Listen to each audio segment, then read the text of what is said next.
팬드마이크 시청자 여러분 안녕하십니까. 팬드마이크가요 이번 긴 이 추석 연휴 동안 시청자분들을 위해서 특집 방송을 편성을 해서 뭐 생방송과 그리고 사전 녹화 제작 방송 등을 통해서 이 긴 연휴 기간 동안 여러분들 아주 이 내실 있는 그런 이 좋은 방송 누릴 수 있도록 저희가 지금 기획을 해서 하나하나 준비를 하고 있습니다.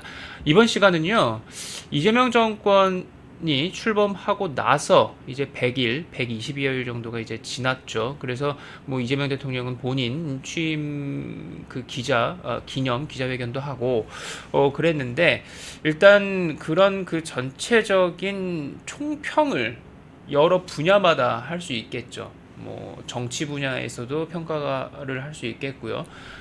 그리고 뭐 경제 정책과 관련해서 그리고 외교 안보와 관련해서도 이재명 민주당의 지난 출범 이후 한 몇 달입니까? 이제 한 네 달 정도 되는데 그거에 대한 평가를 할 수가 있을 겁니다.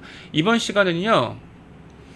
한국 K-원전 이 전 세계 시장을 향해서 비상하고 있는데 이게 항상 정권이 바뀔 때마다 부침을 겪는 걸로 그렇게 보여서 이게 여간 우려스러운 게 아닙니다. 그 가뜩이나 이재명도 그렇고 또 그 밑에 환경장관이라고 하는 사람도 그렇고 오락가락 하는 겁니다. 민주당도 역시 오락가락해요. 우리가 뭐 원전을 없애자 그랬느냐, 우리 뭐 원전 죽이려는 거 아니다 라고 하면서 또 행동은 그러는 것 같기도 하고 대체 지금 이걸 어떻게 평가를 해야 하는가, 그리고 이재명 민주당 정권의 앞으로는 그럼 어떨 것인가, 또 어떠해야 하는가, 국내 최고 전문가 모시고 이 부분에 대해서 좀 집중적으로 들여다보려고 합니다.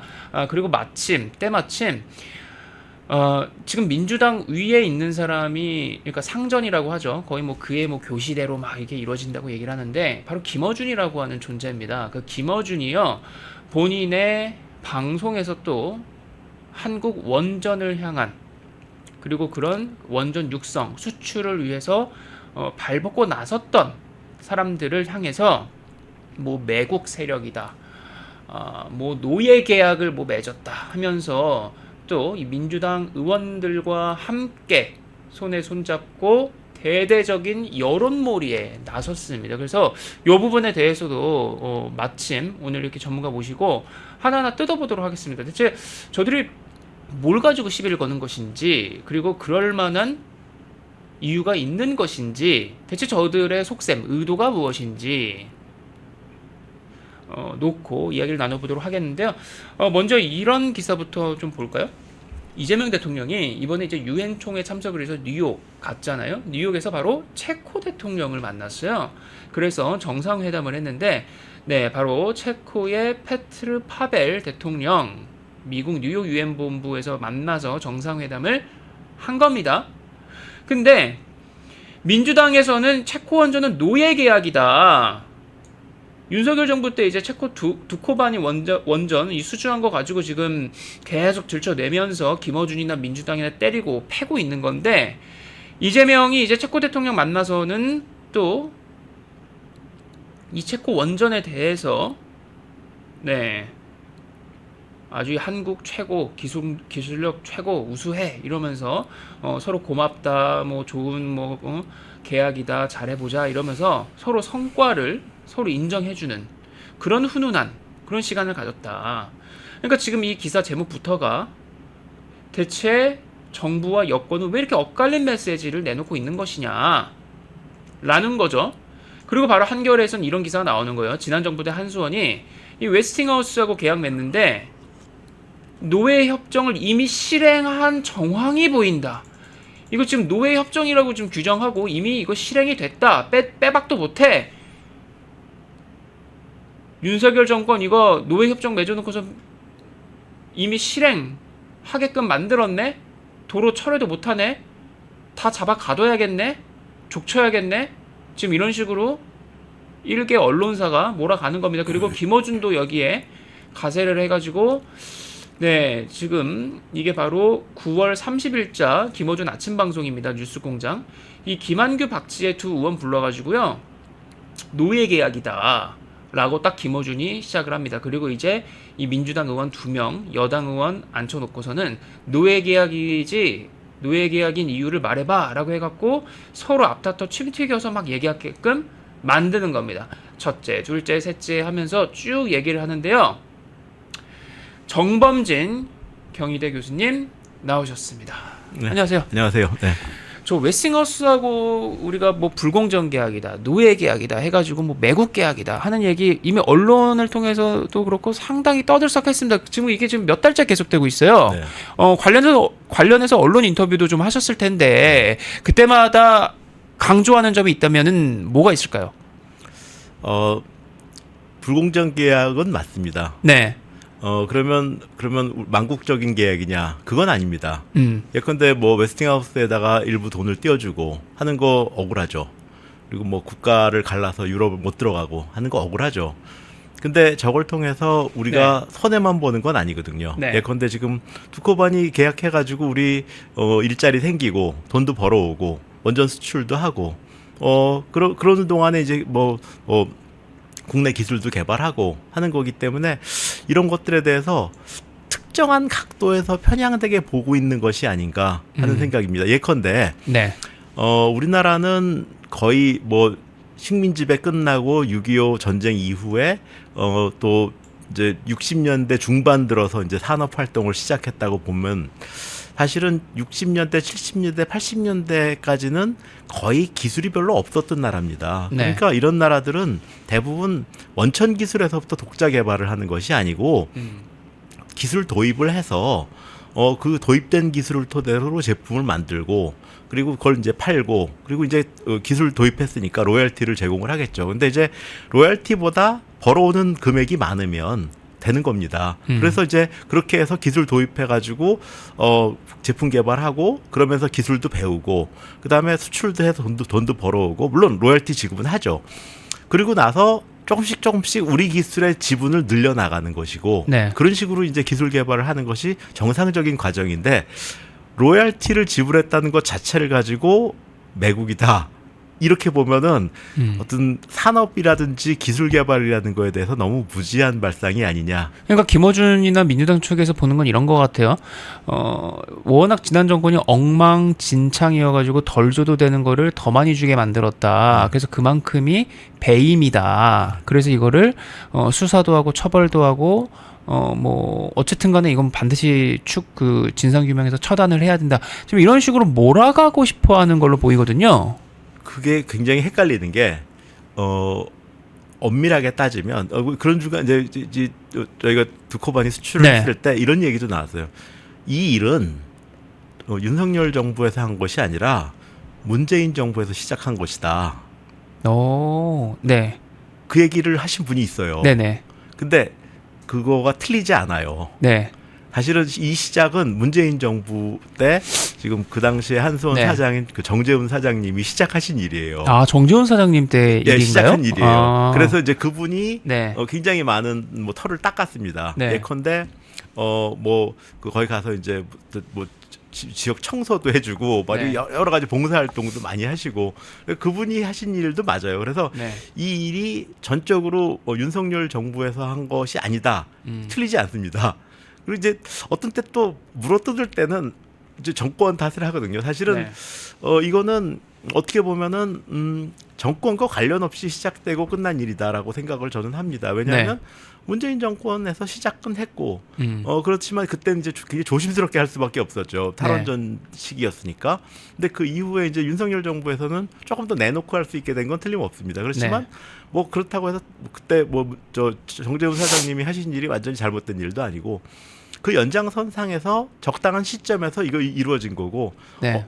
더 엄밀하게 따지면 계약서에 사인한 날은 이재명 정부거든요. 그래서 이걸 가지고 야. 어느 정부의 것이다라고 얘기하는 것 자체가 네. 저는 정쟁으로 유도하려는 것이 아니냐. 네.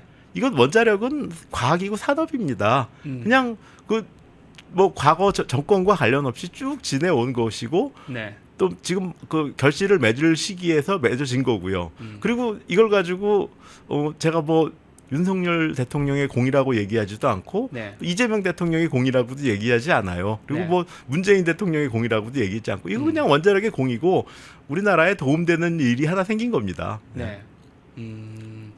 그런데 이제 뭐 김한규 민주당 의원은 이런 얘기하는 거예요. 뭐 여러 가지로 우리한테 불리한 조건으로 계약을 너무 많이 해놔서 이거는 국가에 손실을 끼친 거니까 이거는 처단해야 된다라는 식으로 이제 몰아가는 건데 뭐 이런 얘기하는 겁니다. 지금 제 노트 화면 보여주시면 근데 민주당이 제가 지난 정부 때 체코 원전 수출 계약을 공격하면 뭐 분명히 이렇게 얘기를 하겠죠. 계약 이행 잘하면 됩니다. 웨스팅하우스한테 기술 사용료 잘 주고 용역이랑 물품 구입도 그쪽에서 잘 해오면 저거 돈 줄 필요 없습니다. 라고 얘기하겠죠. 1조 넘게 매 건마다 저희가 줘야 되는 거죠. 그러니까 1조씩 뜯기게 만들었다 뭐 이런 식으로 얘기하는 거잖아요. 네. 이 액수가 일반인들이 들을 때는 1조씩이나 줘야 돼? 이렇게 생각하겠죠. 저 금액이 둘로 나눠집니다. 네. 하나는 이제 로열티로 주어줘야 되는 돈이 있고요. 그건 그냥 나가는 돈이죠. 네. 그게 이제 한 2,500억 정도 되는 거고요. 네. 그다음에 나머지 이제 뭐 8천억 정도 되는 거는 부품을 사는 겁니다. 근데 이제 우리가 그 부품을 우리 걸 살 거냐, 네. 아니면 웨스팅하우스 걸 사줄 거냐 네. 하는 거니까 어차피 그거 사야 될 물건을 사는 건데 웨스팅하우스 걸 사주는 거니까 물론. 네. 우리께 국산화된 게 있는데 못 사는 건 좀 억울하고 있지만 네. 아무튼 그 1조를 다 그냥 공짜로 하늘로 떼어주는 게 아니고 그중에 로열티는 2,500억입니다. 네. 네, 그리고 그거는 전체 원전 가격의 한 1.8% 정도 수준인 거고요. 네. 그거 뭐 다 떼어준 것처럼 얘기를 많이 하는데 그렇지 않습니다. 그리고 천문학적으로 불합리하게 우리가 다 떼줘야 된다, 손실이다, 뭐 이렇게 키우는 거니까요. 그렇게 저들은. 얘기하면은 그 천문학에 몇백 배만큼을 더 벌어오는 거니까요. 그러니까 지금 나가는 수십조를 버는데 그렇죠. 뭐 이런 거죠. 네, 네. 나가는 돈만 생각하니까 그런 거고요. 네. 그거는 이제 슬릿을 적게 보면서 아. 이제 미운 것만 보고 싶어서 그런 거지. 네네. 지금 그 로열티를 떠줘야 되는 거는 네. 전체 금액의 한 1.8% 수준입니다. 네. 또 이런 얘기를 합니다. 김한규 아니 저도 알고 있었는데, 그러니까 우리가 이 수출하는 이 APR 1400 얘기하는 거예요. 이 원전 모델이 우리 독자 기술이 아니다라는 것도 저희가 국감 때 계약서를 찾아냈거든요. 네. 한전, 한수원하고 웨스팅하우스하고 소송 중이었는데 웨스팅하우스가 그 계약을 미국 법원에다가 냈습니다. 그래서 미국 법원은 자료를 다 공개하게 돼가지고 저희가 그걸 받아가지고 우리 정부에서는 비밀이라서 못 준다고 했는데 우리가 이거를 이렇게 봐가지고 확인했다. 웨스팅하우스의 APR 1400이라고 하는 이 원전은 우리 게 아니야. 웨스팅하우스 기반으로 마련된 원전이다라는 내용이 그 계약서에 그대로 있어. 근데 마치 독자 기술인 것처럼 계속 정부에서, 그러니까 김어준이 신나서 국내에서는 그렇게 언론 플레이를 했죠. 계속. APR 1400. 좀 설명 좀 해주시죠. 저 그분 계약서 안 봤을 것 같습니다. 왜냐하면 네. 웨스팅하우스가 미국 지방법원에다가 한수원을 제소한 적이 있습니다. 네네. 그 제소했을 때는 지적재산권 문제가 아니었어요. 그러니까 지금 우리가 수출했을 때 두 가지 관계가 있거든요. 네. 웨스팅하우스랑 한수원 간의 지적재산권에 관한 문제입니다. 그 이거는 개인 회사들의 어떤 재산권에 관한 문제인 거고요. 네. 또 하나는 한수원과 미국 정부와의 관계가 있습니다. 네. 이거는 뭐냐면 원자력이라는 전략 기술을 다른 나라에다가 수출을 할 때 그것들에 대해서는 원천 기술이 미국에 있기 때문에 미국 정부에다 신청하는 게 있습니다. 그거는 이제 산업적인 영역이 아닙니다. 안보적인 영역입니다. 네. 그래서 웨스팅하우스가 그 당시에 법원에다 제소한 건 뭐냐면 한수원이 신고하지 않고 체코에다 수출하고 있습니다라고 제소를 했어요. 그랬더니 법원에서 판결 난 건 뭐냐면 그거는 한수원과 미국 정부 간의 관계지 웨스팅하우스의 관계가 아니니까 기각. 아. 넌 아니다. 그랬었군요. 네. 그래가지고 1심에서 네. 한수원이 이겼어요. 그걸로 끝났어요. 네. 그러니까 그 과정에서는 지금 노예 계약이고 뭐고 계약서 자체가 없었을 시기고요. 네, 계약서가 없었을 네. 시기고 그리고 그 건도 아니에요. 이거는. 그리고 단순히 이거는 미국 정부가 해야 될 일인데 왜 사인인 웨스팅하우스가 소송을 제기하느냐? 네 문제 아니다. 그래서 그냥 기각해버린 거거든요. 뉴스 네. 검색해 보시면 다 나옵니다. 네. 그러니까 그 시기는 지금 계약서 같은 것이 없었던 시기예요. 네. 계약서는 어떤 시기에 나왔냐면요. 그 이후로 웨스팅하우스가 소송도 안 하고 얌전히 있었어요. 그래서 왜 이렇게 얌전한가 했는데 체코에서 우리가 우선 협상 대상자로 지정됐다 했을 때 제기를 했어요. 왜냐하면 그때는 우리한테 나쁜 시기거든요. 네. 왜냐하면 우선 협상 대상자가 되면은 그 다음부터 계약까지 정말 열심히 달려야 돼요. 네. 왜냐하면 금액을 어떻게 잡아야 될지, 그 다음에 언제까지 뭐 인도를 해야 될지 네. 이런 것들에 대해서 디테일한 계산들을 다 해야 되고 굉장히 바쁠 시기고, 네, 네. 그리고 그때 계약을 해야 되는 때거든요. 음. 그러니까 그때 발목 잡으면 우리가 참 약한 때인 거죠. 그래서 얌전히 있다가 우선 협상자가 된 다음에 드디어 이제 지적재산권 문제를 툭 나오기 시작한 거예요. 그러니까 지금 저기 말했던 저 뉴스 나왔던 시기에는 그거 없었던 시기거든요. 네. 그래갖고 내가 봤더니 그래갖고 저는 그 봤더니라는 말을 좀 의심하고 싶습니다. 못 본 것 같은데. 뭐 미국 법원을 통해서 받아가지고 그러니까 미국 확인한 법원에도 거다. 없었다니까요. 네. 그러면서 뭐 김어준하고 또 떠든 건 이거잖아요. 이 웨스팅하우스 APR 1400 이거 마치 독자적인 기술인 것처럼 계속 정부에서 국내에서 그렇게 언론 플레이를 했다. 그런 거 독자적인 기술이라고 막 마치 거짓말하고 호도하고 그런 것처럼 얘기하네요. 지난 정부에서. 기술 자립이 있고요. 네. 기술 독립이 있습니다. 그 다른 거예요. 다릅니까? 네, 달라요. 네. 그러니까 예컨대 기술 자립은 자립은 내가 스스로 쓰는 게 자립이잖아요. 네. 그러니까 예컨대 특허권을 옆에서 받아서 그 토대로 해서 서도 쓴 거거든요. 그리고 남이 특허를 이용했고 했더라도 정당한 비용을 지불하고 섰다 그러면 쓴 거예요, 자립. 근데 네. 독립은 아무도 없는데 안 받아야 독립이잖아요. 그러니까 남이 특허권도 없어야 되는 거예요. 네. 그러니까 우리는 기술 자립 상태였던 거죠. 독립 상태가 아니라. 그런데 개 중에는 독립인 줄 알고 있었던 사람이 있어요. 있다. 네, 원자력 계에서도. 네네. 그래가지고 이제 마치 기술 독립인 것처럼 생각을 한 거죠. 특히 이제 우리가 사우디아라비아에다 그 원자를 수출하려고 했을 때. 네네. 그 당시에 사실은 거의 대부분 우리가 하도록 돼 있었어요. 그 당시에 또 이제 트럼프 1기 대통령 때였죠. 그랬고 그때 이제 그 웨스팅하우스랑 막 경합을 할 무렵에 그 한전 관계자였다고 저는 알고 있는데 한전 관계자가 우리 기술 독립이다. 이런 얘기를 많이 한 거예요. 그러다 보니까 이제 혼동을 줄 표현을 하긴 했네요. 그렇죠. 그러다 보니까 이제 딱 걸린 거죠. 그러니까 사실은 그리고 그때 우리 국민들도 우리가 이제 완전 기술 독립을 했다라고 생각을 한 거죠. 근데 실은 엄밀하게 따지면 이런 겁니다. 라이센스 어그리먼트라는 거. 그러니까 이제 라이센스를 받았다는 건 어떤 뜻이냐면 예컨대 무슨 부산에 있는 신발 공장에다가 나이키라는 브랜드가 자기네 설계 도면이랑 제조법을 다 가르쳐 주면서 화승에서 많이 만들었죠. 그렇죠. 부산에. 네. 네. 그리고 이제 너희가 이대로 만들어서 팔아도 좋아. 대신 우리한테 라이센스 피 얼마 내. 그리고 이제 거기서 계약서에 보면은 이거는 그대로 만들어선 국내에서만 팔아 아니면 동남아까지는 수출해. 이건 계약하기 나름이거든요. 그러니까 라이센스 어그리먼트를 받아 우리나라가 그 당시에 CE 지금으로서는 웨스팅하우스죠. 거기서부터 라이센스 어그리먼트를 맺었다는 뜻은 뭐냐 하면 그 라이센스대로 만들어서 우리나라에서 쓰고 그다음에 미국 외의 대륙에 진출하는 것까지는 갈 수 있다라는 게 라이센스 어그리먼트예요. 그러니까 이제 우리는 그대로 만들어 가지고 UAE에다 수출했죠. 수출할 수 있는 거예요. 네. 근데 이제 문제는 체코는 기술 이전도 해줘. 라고 요구를 했던 그렇죠. 거죠. 그러니까 네. 기술 이전은 라이센스 어그리먼트에 없거든요. 그러니까 그 기술 이전에 관해서는 웨스팅하우스랑 다시 협상을 해야 되는 상황이 된 거죠. 그러니까 이제 만약에 체코가 UAE처럼 우리는 원자로만 싸게 빨리 만들어주고 너희 가 이랬으면은 협상의 여지가 없는 겁니다. 웨스팅하우스하고는. 네. 그리고 근데 이제 그 체코는 이미 기술 선진국이고 이미 원자로도 운영하고 있는 나라이기 네네. 때문에 기술을 받아서 자기네들도 이제 우리처럼 국산화를 하거나 머리를 필요가 있으니까 기술을 요구했던 거고 그러다 보니까 우린 기술 못 줘 그러면은 수출을 못 하는 거고 네.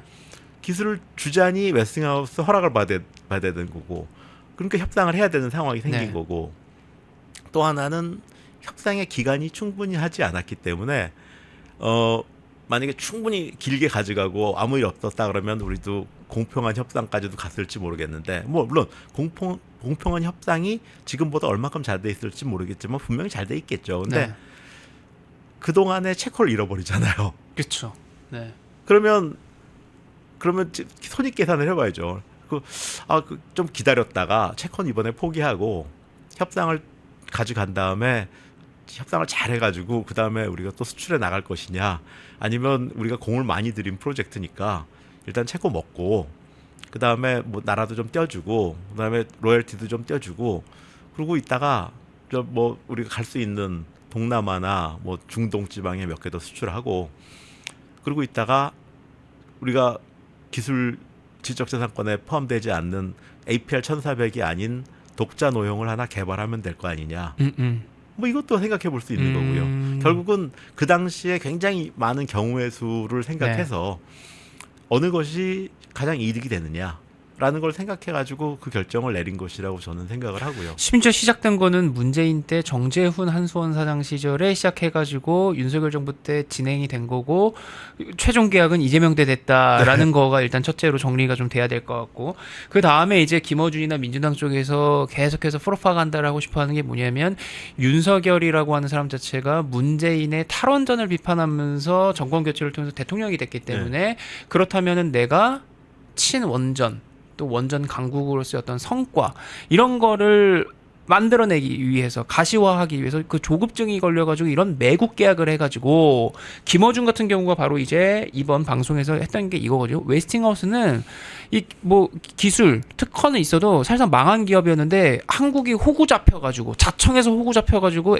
웨스팅하우스를 살려줬다. 네. 이런 매국 세력들이 있다니 이러는 거거든요. 네.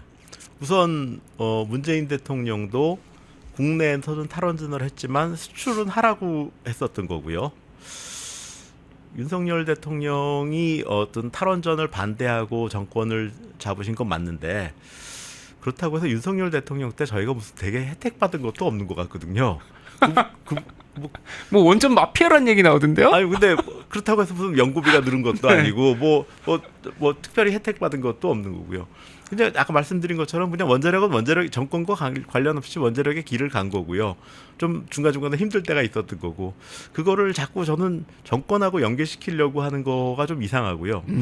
중요한 말씀이네요. 그 다음에 또 하나는 이게 만약에 불평등 계약이면 제일 가슴 아픈 건 저희 원자력 하는 사람이 가슴 아픈 거지. 그렇죠. 탈원전 하던 사람은 전혀 가슴 안 아플 것 같거든요. 근데 왜 탈원전 하는 사람이 그렇게 가슴 아픈 척 하는지 모르겠네요. 그러게요. 네.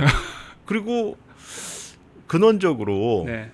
지금 이렇게 로열티를 띄워줘야 되는 일은 우리가 수출이라는 걸 하기 때문에 발생한 일이잖아요. 수출을 안 하면은 로열티 쪄줄 일도 없는 거잖아요. 네. 아니면 뭐 태양광이나 풍력처럼 100% 수입해 오면은 뭐 로열티 쪄줄 일이 없죠. 사오는 거니까. 네. 그래서 그 재생에너지 열심히 하겠다 그러고 원자력은 되게 싫어하는 사람이 그 가슴 아픈 척하는 게 좀 가증스럽네요. 그러니까 이런 얘기예요. 볼까요? 김어준하고 민주당 의원들이 뭐라고 얘기를 했냐면, 자 이거 대화 전문 텍스트니까 제가 읽어드릴게요. 이거 우리 원전 기술이라고 막 국내용으로 언플을 했고, 근데 김어준이 이렇게 얘기합니다. 제가 받는 느낌은 뭐냐면 한수원, 이 느낌이라는 말 중요해요. 빠져나가는 군형이죠. 뭐냐 하면 한수원하고 웨스팅하우스가 서로 이해가 충돌했는데 과거에는, 근데 지금은 같은 편이 된 것 같아. 그게 아니면 어떻게 이렇게 매국 협상할 수가 있느냐. 뭐 합작회사 만들겠다는 얘기 나오고, 심지어 웨스팅하우스는 원전을 독자적으로 만들 능력도 없다. 건설할 수가 없다. 이거 망했던 회사다. 근데 한수원 때문에 부활하고 있다. 우리가 호구 잡힌 거다. 박지혜 민주당 의원 얘기네요. 사실 원전은 짓는 게 어렵고 돈도 많이 들고 리스크도 크다. 그러니까 웨스팅하우스는 가만히 그냥 개발된 기술만 들고 앉아있고 우리가 손발 역할 다 해가지고 돈은 웨스팅하우스가 벌게 해주고, 응?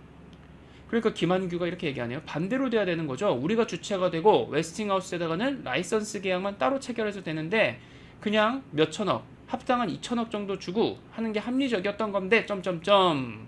그러니까 김어준이 이런 얘기하는 거죠. 저는 한수원하고 웨스팅하우스가 같은 편이 됐다고 봐요. 같은 편으로 생각하지만 어떻게 이런 계약을 합니까? 이런 얘기하는 거죠. 근데 오늘 공개된 내셔널 인터레스트, 이 미국의 최고의 외교안보 싱크탱크인데 미국 원자력 경쟁력은 한국 없이 불가능하다. 중국, 러시아의 원자력 수출 프로젝트 주도, 이거를 우리 미국이 중러에 대응하기 위해서는 한국과 협력을 강화해야 된다 해서 지금 이재명 정부 들어서서 김정관 산자부 장관하고 상무장관 러트닉이 한미 비즈니스 라운드 테이블 해가지고 이 제조업 르네상스 파트너십 할 때 바로 여기 황주호 한수원 사장도 있죠. 지금 원자력 분야에서 미국은 중국, 러시아의 원전 수출 시장을 견제하기 위해서 한국이 꼭 있어야 된다. 한국 없이는 미국 원자력 경쟁력 불가하다라고 하면서 지금 이렇게 가고 있어요. 이거를 국내에서 특히 김어준이나 민주당 쪽에서는 정반대로 저렇게 뒤집어서 보고 있네요. 제가 예를 한번 들어볼게요. 네. 뭐 잘 지은 호텔이 하나 있는, 잘 지은 건물이 하나 있는데, 네. 이제 어떤 지나가던 분이 저거 내가 지은 거야. 뭐 하셨는데요? 내가 저 콘크리트 다 전알르고 삽질 다 해가지고 내가 지은 거야. 내가 저 공사판에 일했다고. 그러니까 옆에서 듣고 있던 사람이 그러니까 저는 제가 졌는 줄 알았습니다. 너 뭐 했는데? 저 설계했습니다. 그걸 듣고 있었던 옆에 있는 사람이 저는 제가 졌는 줄 알았습니다. 그럼 당신 뭐 했는데? 저 돈 냈습니다. 그러니까 과연 누가 진 거냐고요. 그러니까 사실은 돈 낸 사람도 필요하고 설계한 사람도 필요하고 일한 사람들도 필요한 거잖아요. 그렇지만 어느 하나가 진 건 아니죠. 근데 지금 저기서는 제조업이 중요하고 제조업이 다 한 거야. 그건 아니죠. 그러니까 그 안에는 돈 낸 사람도 필요한 거고 지적재산권 있는 사람도 필요하고 제조하는 사람도 필요하고 건설하는 것도 필요하고 사실 그게 전체가 묶여서 어떤 건물이라는 게 이루어지는 거지 어느 하나가 네. 하는 게 아니죠. 그러니까 예컨대 웨스팅하우스가 지금 제조도 못하고 건설도 못하는 건 맞아요. 근데 그렇다고 해서 지적재산권이 없는 건 아니잖아요. 그건 그렇죠. 그 사적 권리거든요. 우리가 가지고 있지 않은 지적재산권을 가지고 있는 거니까. 그러니까 예컨대 우리가 미국에 들어간다. 이거는 이제 라이센스 어그리먼트에 없는 거거든요. 네. 그런 경우에 이제 결국은 웨스팅하우스 걸 받아야 되는 거고 만약에 미국에서도 만약에 원전을 지금 트럼프 대통령이 10개 지겠다 그랬는데 10개 지은다 그러면 미국은 두산 에너빌리티 같은 공장이 없어요. 그러면 당연히 지금 현재 지금 최근에 미국에서 보글 3, 4호기랑 서머 2, 3호기 두 개를 졌습니다. 네. 그 두 개가 8년 정도 공사 지연이 됐다가 보글 3, 4호기는 작년 재작년에 준공이 됐어요. 그리고 7, 8년 지연되다 보니까 가격이 2배가 된 거죠. 서머 2, 3호기는 짓다 말아버렸어요. 그러면 보글 3, 4호기, 서머 2, 3호기의 원자로랑 증기발생기랑 주기기들은 다 두산에서 공급했어요. 그러니까 지금 이번에 트럼프 대통령이 10기 줘야 되겠다. 그러면 10기는 다 두산에서 공급하는 거예요. 예, 그렇다고 해서 아니 지금 뭐 아이폰도 다 중국에서 만들어 오고 미국엔 제조업이 없잖아요. 네. 그렇다고 해서 그 미국 거 아닌 건 아니잖아요. 네. 또 그러니까 결국은 서로 이 세계는 서로 간의 장점들을 살려가지고 돕고 사는 세계고 그리고 각자 거기서 이득을 얼마씩 취하고 그리고 사는 세계인데 네. 완전히 흑백으로 그렇죠. 그거는 제가 볼 때는 사물을 바로 보는 건 아닙니다. 마치 우리가 손발로 불임을 당한 것처럼 지금 그거 얘기하잖아요. 아니죠. 예컨대 그럼 이제 앞으로 건설도 마찬가지입니다. 네. 지금 미국에서 그 10기 원전을 질 텐데 제가 볼 때는 미국에서 지금 7년, 8년 딜레이가 되면은 공사비가 거의 2배, 3배까지 올라가거든요. 그러면 미국 입장에서는 나는 좀 싸게 빨리 짓는 걸 원한다. 물론 기술 개발도 하고 해야 되겠지만 그래서 경우에 따라서는 우리 뭐 현대라든지 대우라든지 삼성한테 요만큼만 좀 줘줘라고 할 수 있는 거예요. 그러면 내가 다 가서 돈 계산해 보니까 이렇게 지면 손해 안 날 것 같다. 그러면 짓겠습니다. 그러면 노예된 건 아니잖아요. 그렇죠. 그걸 갖다 우리가 가서 져주니까 네. 머슴살이 한다. 이렇게 생각하면은 그건 산업이라는 걸 잘 바라보지 못하는 거고요. 결국은 지금 우리가 이제 미국의 어떤 뭐 기술적으로 이제 매여 있는 부분이 좀 있긴 하지만 네. 지금 전 세계에 원전 가진 나라들 되게 많은데 음. 우리나라만큼 잘하고 있는 나라 별로 없잖아요. 네. 그 결국 미국의 경쟁 상대가 될 만한 뭐 어떤 기술력을 가지고 있는 거니까 이건 뭐 서로 도울 수 있는 부분에서 장점이 되는 부분에서 돕고 가는 거죠. 예컨대 우리가 미국에다 짓는데 당연히 뭐 주기기는 우리나라에서 공급하고 건설도 이제 필요하면 우리가 좀 도와드리고 뭐 그만큼 공짜로 해주는 건 아니니까. 또 거꾸로 이번에 뭐 웨스팅하우스가 지금 불가리아에다가 그 원전 짓는 프로젝트를 하고 있는데 현대가 가서 져준단 말이에요. 근데 공짜로 져주는 거 아니잖아요. 돈 받을 거 다 받고 가서 하는 네. 건데 그거를 뭐 웨스팅하우스 도와주고 있다, 웨스팅하우스 노예다 이렇게 생각하면은 사고가 좀 독특하시네요. 자, 이 기사 여러분 한번 볼까요? 이런 이 눈물절절한 이 이야기를 우리 국민들이 많이 알아야 되는 거예요. 자, 실패하면 돌아오지 맙시다. 과학자 44명이 모여서 만세삼창 외친 까닭이란 제목의 지난달 기사입니다. 이 사진은요, 한국 원자력 연구원 제공이에요. 86년에 미국 컨버스천 엔지니어링사로 출국을 앞둔 우리나라 원자력 연구팀이 기념사진을 촬영하고 있다입니다. 한국형 경수로 탄생은 전적으로 여러분 손에 달려있다. 나라를 빼앗기면 식민지가 되듯이 기술 자립을 못하면 외국에 의존하는 기술 식민지가 됩니다. 실패하면 아예 돌아올 생각하지 맙시다. 바로 40년 전 추운 겨울날 지금은 돌아가신 한필순 한국원자력연구소 소장이 이끄는 원자력 연구자들이 이렇게 만세삼창 외치고 미국으로 떠난 겁니다. 86년에. 그러고 바로 오늘날 대한민국은 기술 자립을 못하면 외국에 의존하는 기술 식민지가 된다 하면서 이 결의를 다졌는데 기술 자립은 된 거다. 왜냐면 1970, 80년대 때에는 이 우리가 원전 건설 고리 1호기나 뭐 울진 2, 3호기가 있었는데 우리가 건설한 원전이 아니었다라는 겁니다. 모든 게 다 이 외국 민간 기업의 손에 달려 있었던 건데 오늘날 대한민국은 원전을 공동 설계하자는 묘안을 짜내서 학교와 현장에서 밤낮으로 기술을 체득해서 국내로 돌아와서 96년에 영광 3, 4호기 바로 이게 국산 화율 95%로 첫 한국 표준형 원자로의 탄생이었다. 기술 자립은 그럼 됐는데 독립은 아직 덜 됐다는 거는 분명히 일단 해야지 되겠고 네. APR 1400 같은 경우는 라이선스가 저기 있다고 하면은 그러면 우리가 라이선스 물지 않고 할 수 있는 그런 그 모델은 있는 겁니까? 그거는 없으니까 쓰는 거잖아요, 그죠? 그러니까 이제 1970년대 고리 1호기를 처음에 지을 때는 정말 그때는 우리가 아무 기술도 없었죠. 심지어는 뭐 건설 회사들도 없었고 엔지니어링 회사가 아예 없었습니다. 그러다 보니까 이제 연구소하고 미국하고 저기 거의 합작법인으로 50%씩 돈 내 가지고 엔지니어링 회사도 그때 이제 비로소 네. 만드는 거고 뭐 건설 회사에서는 품질 보증이라는 말도 없었죠. 네. 그러다 보니까 이제 고리 1호기를 질 때는 웨스팅하우스에서 다 져준 거예요. 그러니까 이제 노동력만 우리가 제공한 네네. 거고 나머지 이제 다 져준 거죠. 그래서 이제 그때 방식을 턴키라 그럽니다. 우리 자동차 인수 받으면 나중에 키를 주잖아요. 네네. 네 거야. 그럼 이제 키만 네. 돌리면 내 거 되는 네네. 거죠. 그래서 이제 턴키 방식이라 네. 그럽니다. 그래서 이제 그 우리가 고리 1호기 질 때는 턴키 방식이었어요. 그러니까 우리가 한 게 아무것도 없어요. 이제 노동력만 제공한 거 이거밖에 없죠.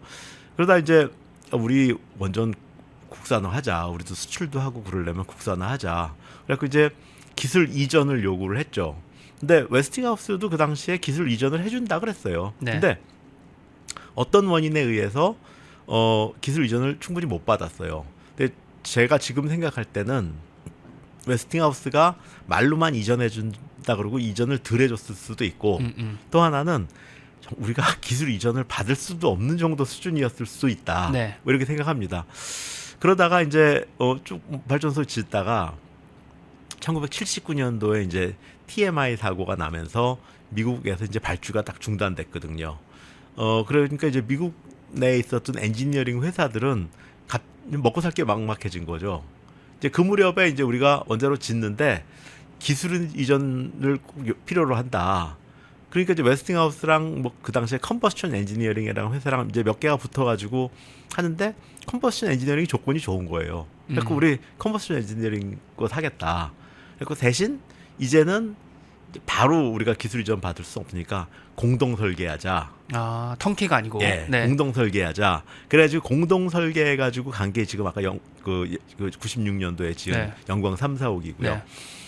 그다음에 이제 거기 그때 이제 그 기술진들이 미국에 가면서 야 우리 저거 배우자. 그러니까 사실 그때는 거의 그 카피 기술을 배우러 갔던 거죠. 카피 기술을. 네. 뭐 우리가 기술이 없었으니까. 지금 저 사진 중에 지금 현재 원자력 연구원 원장이신 주한규 박사님도 그 안에 있습니다. 젊은 사람. 근데 그분도 이제 가서 배워갖고 오셨고 네. 나중에 이제 서울대학 교수 되셨다가 지금 원장으로 가셨는데 아무튼 그때는 이제 기술을 배우러 간 거였고요. 네. 이제 그 이후에 이제 조금씩 우리 기술의 포션을 늘리는 거죠. 그리고 국산화율 95%도 지금 여기 보시면 아니 저 96년도에도 95%고 지금도 95%거든요. 네. 그럼 그동안 뭐 했냐? 그게 아니고 5%는 워낙 조금밖에 안 쓰는 부품이기 때문에 그거를 위한 공장을 만드는 게 더 손해인 거예요. 그냥 수입해서 쓰는 게 더 싼 네, 거예요. 네. 그러니까 예컨대 우리가 무슨 보청기 만드는데 그 안에 스피커도 들어가고 막 들어가는데 그쵸. 국산화한다 그래서 이렇게 커지면 안 되잖아요. 그러니까 다 여러 나라에서 그냥 그 부품을 수입해다가 조립하는데 귀에 쏙 들어가게 만드는 게 중요한 거지 국산화가 중요한 건 아니니까. 그래서 네. 이제 그 당시에 국산화율 95%로 간 거는 경제적으로 가장 타당한 게 95%였던 거고. 그래서 이제 저때 기술 이전을 받고요. 그때 이제 테크놀로지 트랜스퍼 어그리먼트라는 걸 합니다. 기술 이전 계약. 네. 그리고 이제 기술 이전 계약이 이제 10년 끝나고 만료되니까 이제 연장을 해야 되는 거예요. 그러면서 이제 라이센스 어그리먼트라는 걸 맺습니다. 돈을 상당히 많이 줬어요. 그래갖고 라이센스 어그리먼트를 맺는데 이때는 뭐냐면 이걸 10년마다 줄 수는 없으니까 이거 만료되더라도 이제 돈 안 주는 걸로 계약하자. 예. 그래서 이제 계약을 했었던 것이고 지금 그 상태에서 기술 자립입니다. 네. 그러니까 독립이 아니라 그 기술을 받은 걸 가지고 조금 더 보완 발전시켜 가지고 지금 APR 1400이라는 원자로가 나왔기 때문에 APR 1400이라는 원자로 껍데기나 이거는 얘가 참조했었던 컨버스천 엔지니어링의 시스템 80 플러스라는 원자로랑 대동소이해요. 그러니까 이제 기술로 묶이는 거고 네. 만약에 우리가 이제 지금 기술을 충분히 개발을 했고 뭐 SMR도 개발하고 있고 그렇기 때문에 오케이 그러면 그것과 완전히 다른 원자로를 하나 만들자. 그리고 지적재산권에 걸리지 않는 원자로를 만들자. 그러면 웨스팅하우스와의 계약과 관계없이 수출할 수 있는 겁니다. 네.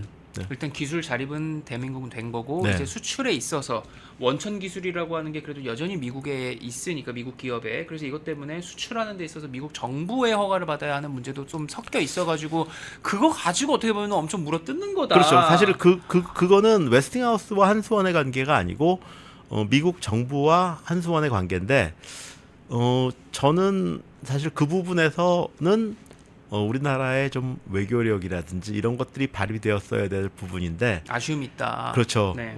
우리나라의 어떤 뭐 외교력이라든지 이런 것들이 네. 훨씬 약했다. 그리고 미국 정부의 뭐 로비스트들 없었고 그러다 보니까 결국은 어떤 대한민국의 어떤 다른 부분이 약한 걸 갖다가 네. 한수원이 지금 두드려 맞은 꼴이 된 거죠. 네. 지금 엄청 뭐 호구 잡힌 것처럼 얘기하는데 이번에 이제 이 체코를 통해서 미국 웨스팅하우스하고 합의한 거 이게 오히려 이 협상에서의 패배가 아니라 세계 시장 공략을 위한 전략적 선택으로 K-원전 세계화의 교두보가 될 수 있다.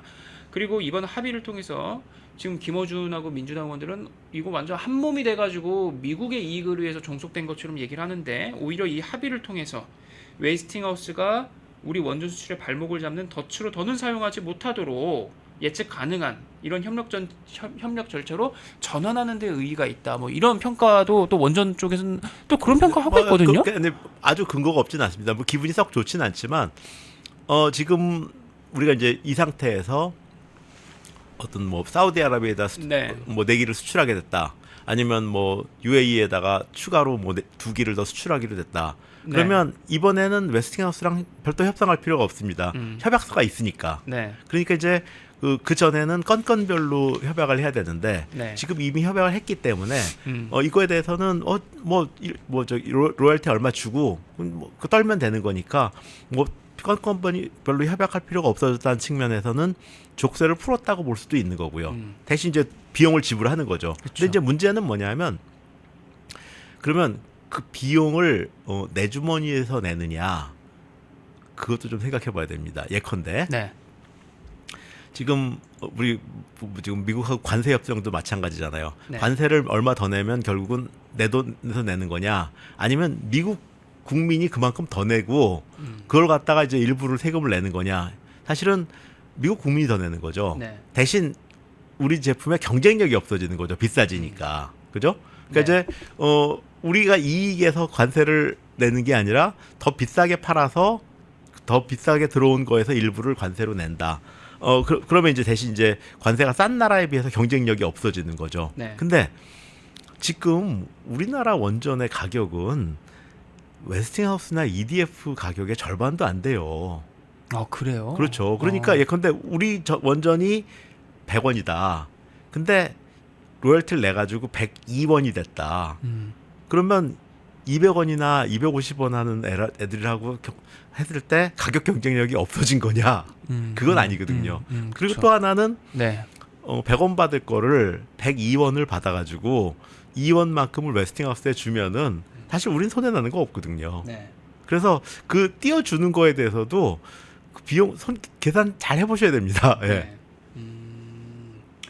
자, 그래서 지금 이 미국의 싱크탱크에서는 이렇게 미국의 원자력 경쟁력, 전 세계에서 미국의 원자력 경쟁력은 한국 없이 불가하다라고 하는 이 보고서가 그렇게 나오면서 한미 양국이 김어준은 상당히 모멸적인 표현을 썼지만 어떻게 보면 한 몸처럼 해서 텃세가 심한 프랑스 등등 이 텃세가 심한 이 서구 시장으로의 그런 이 원전 수출 이런 교두보도 이 미국하고 손잡으면 뚫리는 거잖아요. 그러면 그리고 저 잘 생각해 보시면요, 그 바이든 대통령, 네. 문재인 대통령 시절에 한국에 왔었잖아요. 네네네. 그때 공동 진출하자고 하지 않았나요? 그때도 공동 진출하자 그랬어요. 맞네. 네. 매국은 그럼 문재인인가? 그렇고 지금 이거를 자꾸 네. 정치로 연결시켜 주지 그렇죠. 않았으면 좋겠습니다. 정권마다의 마치 그걸로 네. 그렇게 보는데, 그러니까 이제 뭐 한수원에 있는 이 건설사업본부장 인터뷰 같은 경우는 이렇게, 예?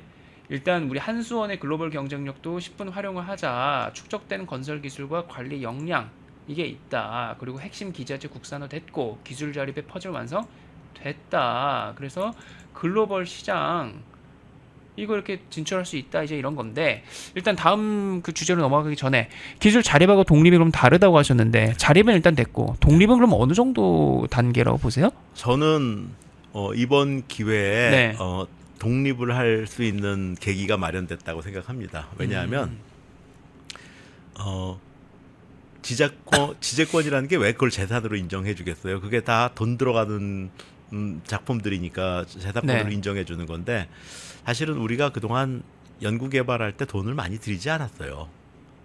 그래서 이제 그 뭐 몇천억 주고 뭐 만들려고 그러고 뭐 몇천억. 근데 원자력 발전소가 지금 몇 조짜리인데 네. 최소한 그만큼의 예산은 들여야지 그 물건을 만들 수 있는 건데, 그 몇천억 들여서 자꾸 만들어 오라 그러니까 이제 그 복사해서 만들 수밖에 없었던 건데, 뭐 이게 만약에 뼈 아프신 분들은 그 연구비를 많이 내실 준비가 됐겠죠. 그 연구비 많이 들이면 독자 기술 만들 수 있습니다. 네. 네. 좀 그렇습니다. 자, 이재명이 이제 취임 100일 기념 기자회견 바로 청와대 영빈관에서 9월 11일에 했죠. 네. 여기서 했던 발언이 또 평지풍파를 일으켰어요. 바로 뭐냐면, 자, 워딩 그대로 한번 읽어볼까요? 인공지능, AI를 위한 데이터 센터 등의 엄청난 전력이 필요하니 원전을 짓자고 하는데 이거 맹점이 있다. 왜? 이재명이 엄청 자기가 박학다식한 척하면서 얘기했죠. 원전 짓는데 최소 15년이 걸리고 지을 곳도 지으려다 중단한 한 곳 빼고는 없다. 지금 짓기 시작해도 10년 지나 지을까 말까 하는데 그게 대책이냐? 실현 가능성 없다. 소형 모듈 원전 SMR에 대해서도 기술 개발이 아직 안 됐다. 그러면 어쩌자는 거냐? 이재명은 이렇게 얘기하는 겁니다. 신속하게 공급할 방법은 태양광, 풍력 등의 재생에너지다. 1, 2년이면 되는 태양광, 풍력을 대대적으로 건설해야 된다라고 강조를 해가지고, 가뜩이나 김성환 환경부 장관이 원전 건설, 신규 원전 짓겠다고 했다가 또 안 할 것처럼 해가지고 가뜩이나 혼란이 있었던 상황에서 이게 더 커진 겁니다. 이재명 대통령의 이 워딩, 이 발언, 일단 팩트 체크부터 하면 틀린 것들이 있다면서요. 예. 우선 이제 계속 말이 바뀌거든요. 예컨대 후보 시절에는 네. 운전 뭐 계속 운전도 해야 되고 네네. 그리고 어떤 실용적으로 가야 되고 그렇죠. 네. 난 탈원전은 아니다 이렇게 하셨고 네. 근데 이제 김성환 장관은 지금 제 11차 전력 수급 계획에 새로 짓기로 되어 있는 원전 2기랑 SMR에 대해서 뭐 국민의 의견을 다시 물어봐야 된다. 공청회 다 거친 건데 네. 국민의 의견 물어봐야 된다 이렇게 했고 또 탈원전 할래나 뭐 생각을 했었고 대통령께서 지금 뭐 발전소 오래 걸리니까 뭐 태양광 해야 된다 이런 그쵸. 얘기도 썩 했었고 또 그 이후에 이제 산업부 장관님은 아니다 11차 전력 수급 계획에 따라서 짓기로 한 건 져야 된다. 그리고 지금 그 말이 굉장히 바뀌어가지고 이게 적인지 동지인지 잘 모르겠는 거죠. 그래갖고 지금 저희도 지금 굉장히 헷갈리는 상황이고요. 네. 그래갖고 네 그게 이제 기본적인 거고 네. 또 하나는 지금 저는 대통령께 그 말씀 자료를 써준 사람이 조금 책임져야 될 일들이 좀 있다고 생각을 합니다. 왜요? 왜냐하면 네. 지금 뭐 원전 건설하는데 15년 걸린다고 했는데 여태까지 지은 원전들 평균 얼마나 걸렸나 따져보면 다 6, 7년 걸렸어요. 우리나라 이미 지었던 원자력 일단 발전소. 팩트 체크하면 틀렸네요. 그죠? 근데 네. 이제 그러면 이제 그럼 15년이 완전히 근거가 없느냐? 그건 아니에요. 왜냐하면 문재인 정권에서 인허가 같은 걸 굉장히 까다롭게 했거든요. 그 질질 끌고 막 그래가지고 원안이나 이제 이런 걸 통해서 질질 네. 끌고 그래가지고 이제 15년 걸린 사례가 있거든요. 네. 근데 이제 결국은 그러면 짓는 데는 뭐 6, 7년이면 되는데 추가적인 7, 8년은 다 행정적인 거거든요. 네네. 그 행정이 효율화가 안 돼 있다거나 행정을 통해서 뭐 탈원전을 구현한다거나 뭐 이런 과정에서 발생된 거기 때문에 네. 대통령께서 행정부 수반이시잖아요. 그렇죠. 그러니까 오케이 그동안 15년 걸렸는데 빨리 필요하니까 이거 앞으로 행정 간소화해가지고 6, 7년 만에 짓게 해줘라고 말하셔야 할 분이 야. 15년 걸리니까 안 돼 이렇게 하도록 했던 거는 네. 그 밑에서 보고하거나 수발한 사람이 뭐 잘못한 게 아니냐. 그러니까 뭐 고리, 신한울 이런 거 다 사례가 있어요. 공론화 절차나 인허가 이런 거 빼면 네. 6, 7년이면 충분하다. 네. 길게 잡아도 10년이면 충분한데 대통령이 15년 안에도 힘들다라고 얘기한 게 일단 팩트 체크로 놓고 봤을 때도 틀리고 오히려 가능하다고 하셔야 될 그렇죠. 분이다라는 거죠. 그분이 어떤 진두지휘 네. 하셔가지고 어떤 행정의 효율화라든지 이런 그쵸. 걸 통해서 어떤 기간을 줄여주셔야 될 분인데 네. 그렇게 얘기했고 태양광 풍력은 당연히 뭐 솔라 패널 갖다가 널어놓기만 하면 되는 거니까 좀 저기 빨리 짓죠. 근데 널어놨는데 야, 네. 송전망이 없잖아요. 그렇죠. 그래서 지금 널어놨는데 저기 성전 못 하고 있는 태양광들 많잖아요. 야, 풍력도 있고. 어쩜 좋아요. 그럼 네. 송전망 짓고 하는데 네. 3년, 네. 뭐 심지어는 10년도 걸리죠. 밀양 같은 경우 보면. 그래서 결국은 이제 뭐 에너지 고속도로 만들겠다는 것도 그 뜻인데 뭐 저기 지금 전력 수급 계획을 네. 보시면은요. 네. 이제 그 2년마다 한 번씩 산업부에서 네. 수립하는 전력 수급 계획인데 네. 전력 수급 계획 보면은 이렇게 돼 있어요. 몇 년도에 어디다가 LNG 발전소 2기를 짓겠다. 사업 주체는 남동화력이다. 예컨대 어디다가 한수원이 몇 년도에 원자력 발전소를 짓겠다. 이게 쭉 나와요. 그 표가 있습니다. 연도별로. 네. 왜냐하면 수요를 공급해야지 정전이 안 나는 거니까요. 근데 재생에너지는 그냥 재생에너지 얼마, 신재생 얼마 이렇게 수치만 나와요. 그러니까 어디다 지을지 사업 주체가 누구인지도 없어요. 그래요? 네. 아. 그럼 뭐 저기 네네. 그 전력 수급계획 산업부 홈페이지에 있는 거 다운받아서 네네. 보시면 뒤에 표 다 나옵니다. 네. 그리고 신재생 250메가와트 뭐 이렇게 돼 있고 네. 누가 지을지 어느 땅일지도 몰라요. 근데 짓긴 빨리 진단 말이에요. 네. 그러면 원자력 발전소 같은 경우엔 짓는데 10년 걸리니까 짓는 동안에 송전선 지면 돼요. 근데 재생에너지는 난데없이 깔아버렸기 때문에 송전선 지을 틈이 없는 거예요. 야. 그래서 사실은 그러다 보니까 이제 재생에너지는 빨리 짓는 반면에 네. 송전선 공급이 안 되니까 그러니까 이제 송전선이 아니라 그냥 가정에다 연결해가지고 뭐 직접 쓰기도 하고 뭐 이러죠. 그러니까 사실은 결국은 내가 쓰게 된다는 거는 발전소 플러스 송전망까지 다 있어야지만 내가 쓰게 되는 거잖아요. 그쵸.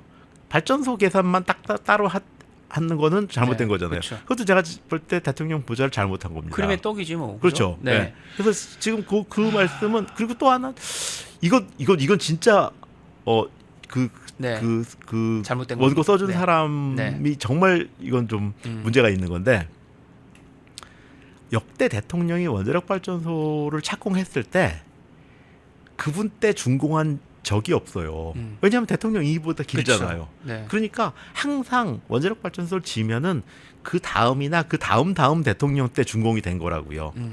그렇지만 나중에라도 전기를 싸고 안정되게 쓰게 하기 위해서 짓는 게 대통령이잖아요. 말 그대로 100년 대계를 보고 하는 거 그렇죠. 아닙니까? 국가 근데- 계획이니까 근데 에너지.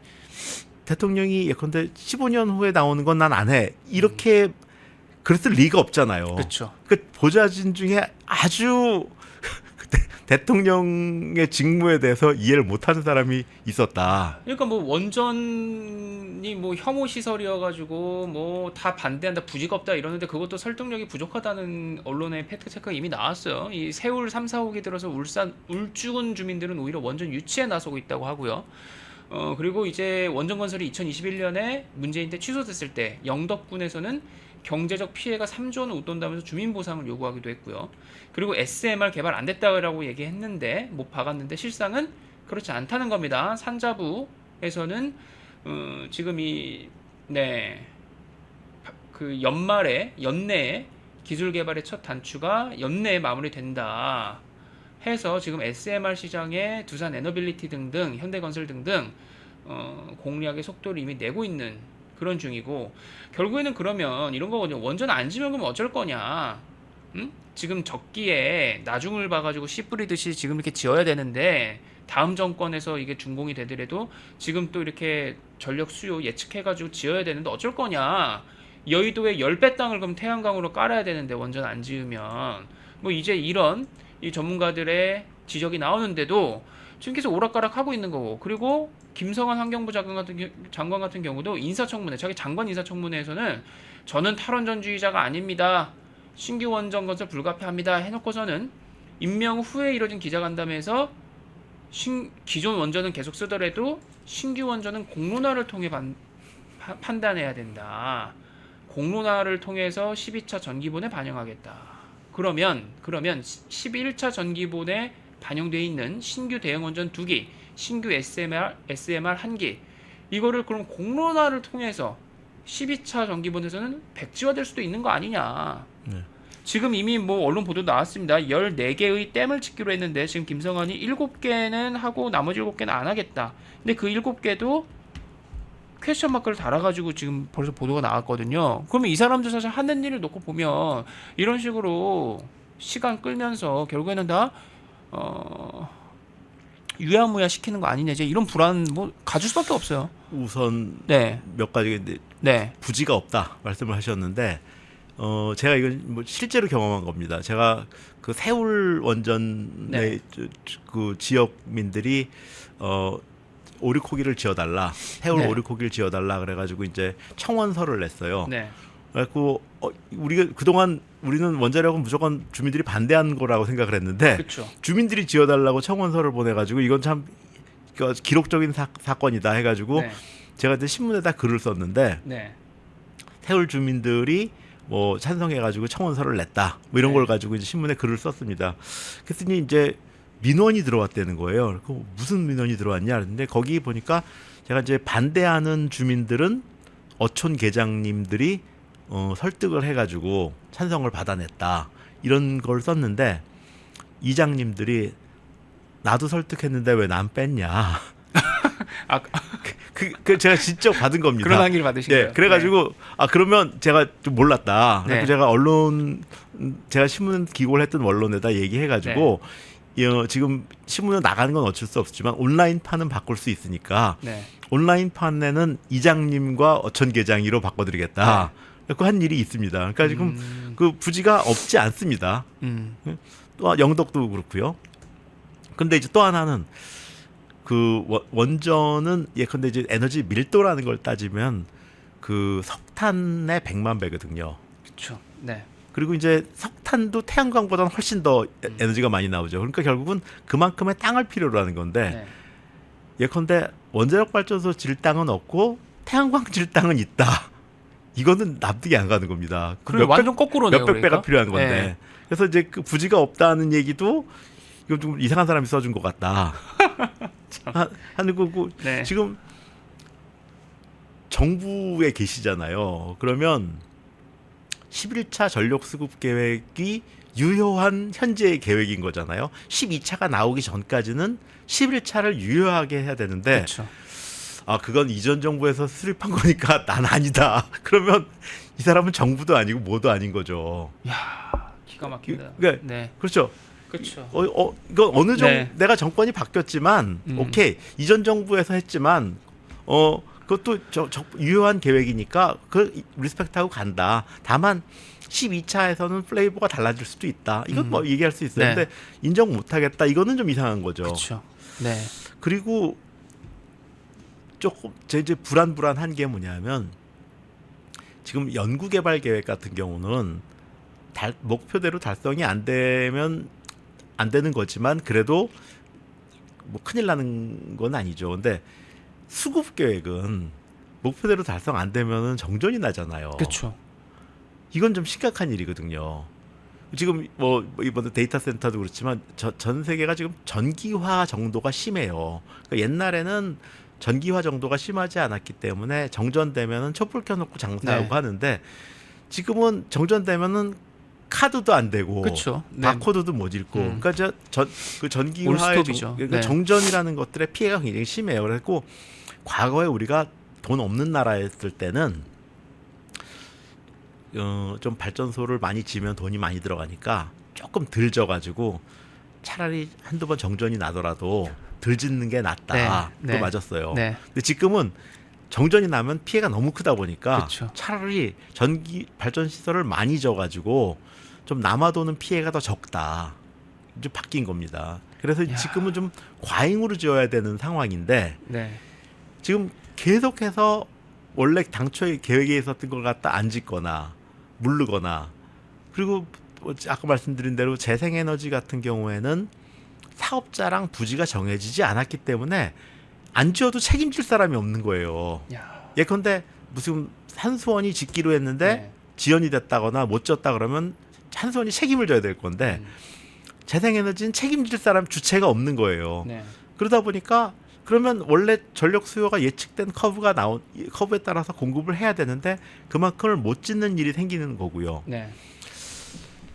제가 그 신고리 오리코기 공론화에 참여하고 하면서 그리고 이제 전력 수급 계획 수립하는 일을 제가 10년 이상 했는데 그걸 하면서 항상 좀 아쉽다고 생각한 게 뭐냐면 국민의 의견을 묻거나 공론화를 하거나 그거 다 중요한 거죠. 민주사회에서 꼭 필요한 거죠. 근데 정보를 알려주고 공론화를 해야죠. 그렇죠. 예컨대 네. 오케이 이 계획대로 한다면 전기요금은 지금의 3배가 됩니다. 네. 그럼 3배라는 걸 알려주고 공론화를 해야지 전기요금은 안 알려주고 공론화하면은 깜깜인 거잖아요. 그렇죠. 네. 그러니까 국민의 의견 물어볼 때도 오케이 에너지 고속도로 깔고 재생에너지 위주의 정책을 하고 아리백 산단을 깔고 거기다 보조금을 주고 나면 국민 여러분이 부담해야 될 전기요금은 지금의 몇 배가 됩니다. 라는 걸 알려드리고 오케이 그다음에 이제 공론화 해야지 정상이지. 네, 그 네. 정보를 안 주고 공론화를 하거나 아니면 전기요금이랑 아무런 관계가 없는 18살짜리들한테 의견 물어본 뭐 이런 거는 사실은 공론화나 국민의 의견을 청취하는 게 아니고 국민의 의견을 만들어가는 과정이죠. 그렇죠. 그야말로 민주주의를 악용하는 거라고 네. 볼 수밖에 없고 결국에는 이재명 정권, 이재명 민주당 정권은 이런 식으로 기후 에너지 환경부라고 하는 거를 이제 정부 조직 개편안을 통해서 출범을 시키는 겁니다. 그래서 이게 일단 뭐 제2의 탈원전이다라고 하는 뭐 업계 반발뿐만이 아니라요. 지금 뭐 규제 중심 환경부가 산업 정책의 핵심인 에너지를 총괄한다라고 하는 이런 비판 나오고 있는 겁니다. 또 이 부분에 대해서는 일단 정부가 새 정부 이 정부가 출범하는 거잖아요. 새로운 부처가 또 계속해서 주시하면서 저희가 또 다시 이 정범진 교수 모시고 이 부분에 대해서도 이어나가도록 하겠습니다. 오늘 저희가 준비한 방송 이쯤에서 마무리를 하도록 하겠습니다. 교수님 출연 감사합니다. 네, 고맙습니다. 네. 펜앤마이크TV에서 추석 선물 특가 상품을 준비했습니다. 첫 번째 혜택, 18종 비타민과 미네랄을 한 번에 충족시키는 멀티비타민 1개월분 한 박스에 14,000원, 3개월분 3박스에 36,000원. 두 번째 혜택, 최상위 등급 녹용과 상황버섯 16가지 전통 원료로 정성껏 달인 녹용 상황진액 한 박스에 99,000원, 두 박스에 16만원. 세 번째 혜택, 최상위 등급 녹용을 한 알 한 알 빚어낸 녹용보가만 한 박스에 16만원, 두 박스에 29만원. 펜앤마이크 구독자 전용 댓글 상단 할인 링크에서 구매 가능합니다. 전화문의는 1661-6915, 전화문의는 1661-6915. 펜앤마이크TV와 풍성한 한가위 보내세요. 독립, 성장, 역전, 펜앤경제TV 권미란입니다. 8월 25일 매일 저녁 8시 경제독립 8시 라이브 방송이 시작됩니다. 대형주 블루칩 발굴 전문가 이정호 멘토, 테마 선점 전문가 이주호 멘토, 글로벌 자산 배분 투자 전문가 문서진 멘토, 삼박자 매매 월드바겐헌트 송동현 멘토, 실전 초고수들과 함께 만들겠습니다.